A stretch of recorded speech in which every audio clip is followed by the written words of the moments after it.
Hello, and welcome to the podcast. This is Speaking of Fairview, and I'm Anna Janiso, here to share with you what's up with the Tigers today as they focus on academics, athletics, and the arts. On today's episode, we will be highlighting a few of our very own student-run businesses. I had the privilege of interviewing Susanna Posey, Peyton Simmons, and Maddie Hayes about their businesses. First, I interview Susanna about her very own lip balm business. First off, could you just tell me a little bit about your business? So my business, well, it's not really my business. My sister and I co-own it. So our business is called Politistics. It's lip balm with like funny names. One of our slogans is a joke you can keep in your pocket. Because we started during quarantine and it was pretty miserable, and we just wanted to give people something to laugh about. You know what I mean? Yeah. And it's like, where can you like purchase your lip balm? Yeah. So we have a website, politistics.us, and then we have a couple of retail partners around the area. That's awesome. And like, what inspired you to start your own business with your sister? So I had actually started another business when I was like really young. It was called Ivy League Lip Balm because I really wanted to go to Harvard. Oh. But then that kind of died once we moved here and I got busier. And then when quarantine happened, we had all this time on our hands. So we were like, what if we restarted this and A, made money, and B, gave people something to laugh about? Yeah. So that was kind of the inspiration for round two. And can you also talk about how you incorporate politics into your product? Because it's very interesting and cool to me how you do that. Yeah, thank you. So I love politics. I take every social studies class that I can, and I do speech and debate and Mob UN, and it just really lights my fire. So I wanted to use that because I'm so passionate about it, so I could make sure that it was, I love lip balm, but I love politics more. So and it was like in the middle of quarantine, so it was ripe for joke making. So that was our first edition was all quarantine things. So it was, one of our flavors was like lockdown lemon, stay in your bubble gum, like stuff like that, kind of poking fun at quarantine. And then there was all the run up to the election, and then the election, which was also, very easy to make fun of. It was. It really was. So now we're kind of here, and there is still a lot of really important political things going on, but it's not as easy to make jokes about it. So right now we're working on a women's history thing. For next month is Women's History Month, so we're working on a line about empowered women, and then we're also thinking about kind of diversifying our product line and, doing more things besides just political lip balm. No, that was a really cool idea, though. I love how you have like I saw the inauguration edition. Mm-hmm. I mean, you're just very clever, your sayings and everything. And I also like how you had, I think you highlighted some key figures and like dates at least on your Instagram page, and I thought that was also, I feel like you're just bringing awareness to like different political things. That's very awesome. And then, so like, could you go through like a little bit of, maybe like, you don't have to say exactly like how you kind of make your product? Yeah. So we have like chocolate melters for like, dipping strawberries and stuff. And that's what we melt all our ingredients in, and then we pour it into the tubes and design the labels and print the labels and stick the labels on, and then put the cap on and package it, and it's pretty much ready to go. It's pretty simple. Yeah, it's really not as hard as it looks. No, it's awesome. It's very clever. Every product you have has some sort of neat relation to it. And Thank you. You said you work on it with your sister, so what is it like working with your sister? It's really fun. We both get to learn a lot and, go through it together, and it's definitely like a bonding experience. And, you have sisters, so, Yeah. And to be able to work with her on it and, it's not easy. Not it's definitely, there are some moments where it's like, okay, your idea is stupid, like, we're not doing that. But, and then, having the opportunity to, like, reconcile that and talk through that with her is good for not only business ownership, but just, like, life in general. Yeah. And I know you were featured, I think, in like the Erie Times. So Yeah. you have some attention, and you have your own website. So like, do you think your like kind of inspiration with like politics and just like informing people on different issues kind of sets it apart? Because I think that's like awesome. You're still young and you have like some success coming. Yeah. No, thank you. Yeah, that's definitely, I think that our age definitely sets us apart. I mean, we're 13 and 16, like, that's pretty cool. And we have, like, this whole business. Yeah, but the Erie News thing was definitely a big publicity booster because, like, after that, we had all kinds of people, like, retail shops that were like, oh, I saw you on the news and I totally want to carry your stuff. And we were like, great, here's some stuff. Yeah, so I definitely think that the political aspect sets it apart because I think that now more and more people are getting involved in politics, which is something that I really love to see because I think that quarantine radicalized a lot of people. Like, they were able to see just how flawed the system is. And, like, now, especially all the storms going on in Texas and, like, the Black Lives Matter stuff over the summer, like, a lot of people got involved in that. So I think that as people become more conscious, they, you kind of need to laugh about it because it's so dystopian. So I think that that's not to, like, flex, but I think that that's part of what we do is help people laugh at how crazy it is. I really like how too, like, I think it's just awesome that you're highlighting like events, key figures, like things that are important to you guys, and like just bringing awareness to like the younger generation, like our generation. It's awesome. Like, I feel like people are getting start on politics early, which is Yeah. always. Thank you. That means a lot. I love, yeah, we really wanted to help people, when you see a funny name, like, whatever, I can't think of a good example right now, but then hopefully, you do some more research and do some Googling, and then you're like, oh, here's this whole thing, and here's all these communities, or here's all these organizations in my community, and here's how I can help. You know what I mean? Yeah, and I guess like I don't know if people do that, but no, that's awesome.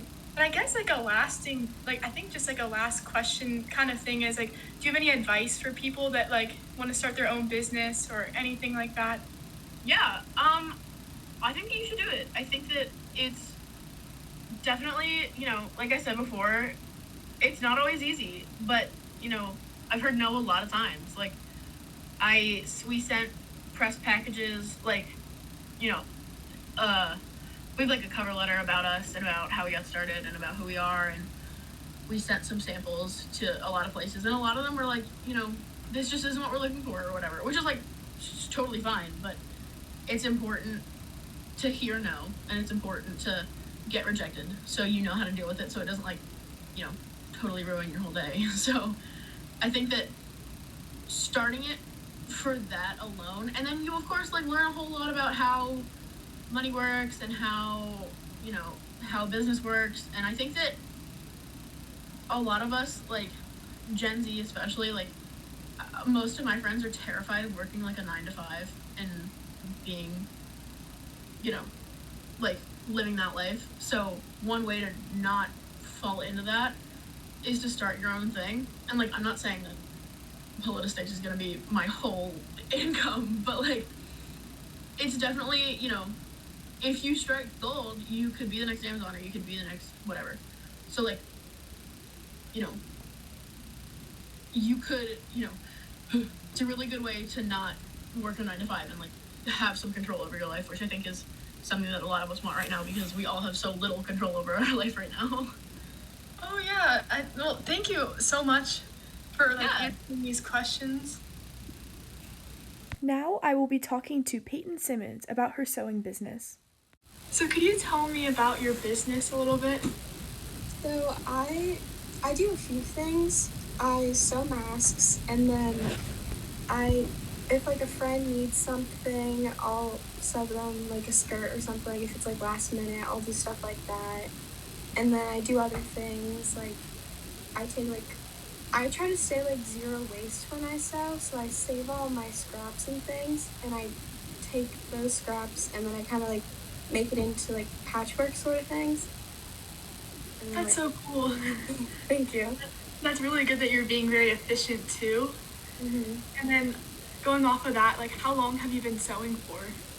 For a while, ever since I was like 7, I think. Wow. Have you taken lessons? I took like a few lessons like a long time ago, but I mainly kind of taught myself how to do more of the. And I also take like Mrs. Staub's class, so. That's really impressive. I've seen a lot of your work. It's really great. And then, like, what inspired you to start your own business?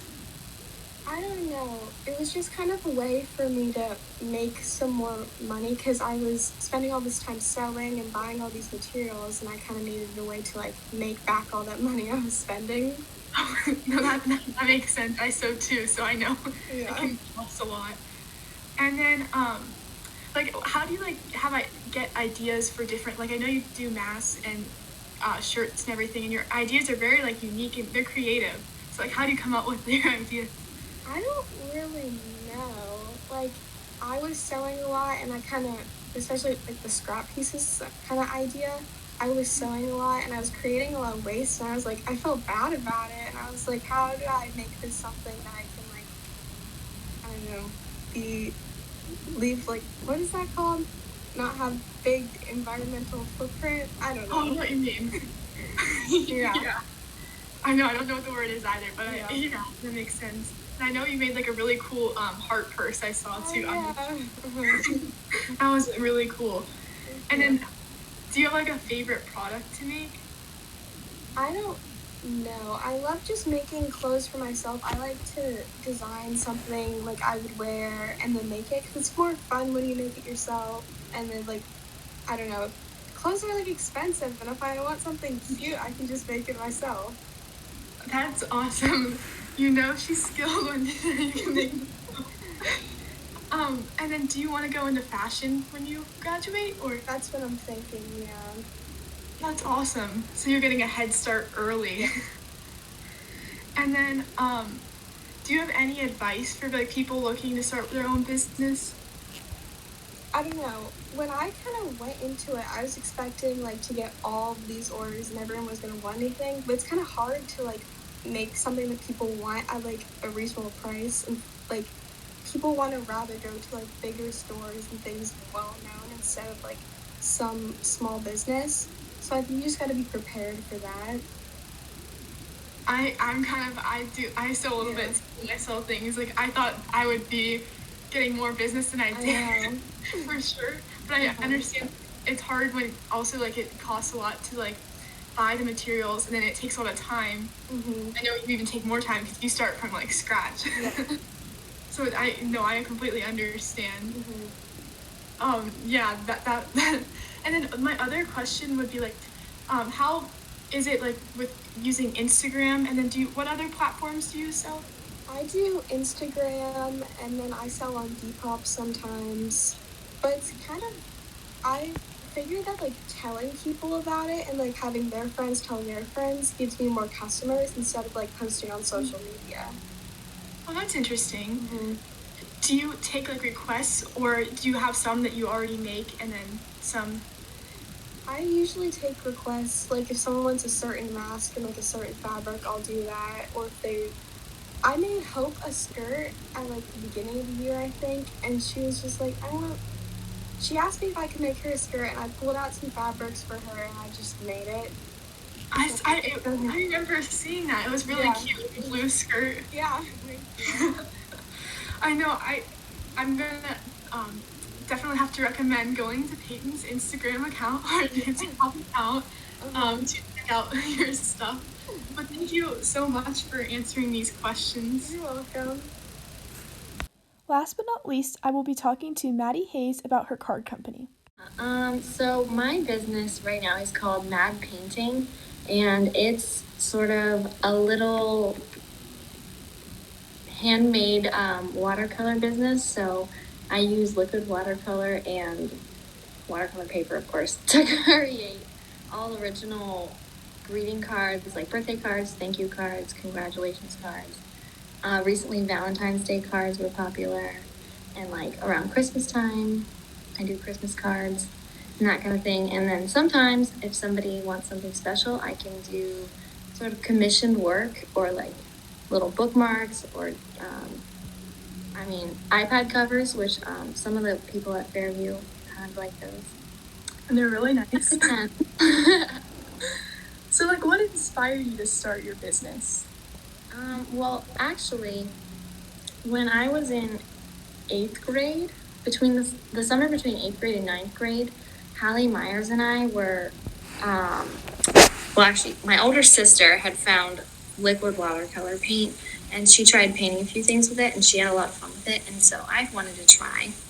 And then found out that it was really fun and easy to work with, and there's a lot of like inspiration out there that you can look at. And then my dad, I think, was like, you probably could sell those. And me being a little 9th grader was like, okay. So I got Hallie into it too, and we started up a little partner business where we just made cards and we sold door to door in her neighborhood. But then recently she sort of wanted to branch off and do her own thing, so I rebranded it and made it my own. Yeah, and I bought a few cards from you, and they look so nice. Oh, thanks. Just like different collections.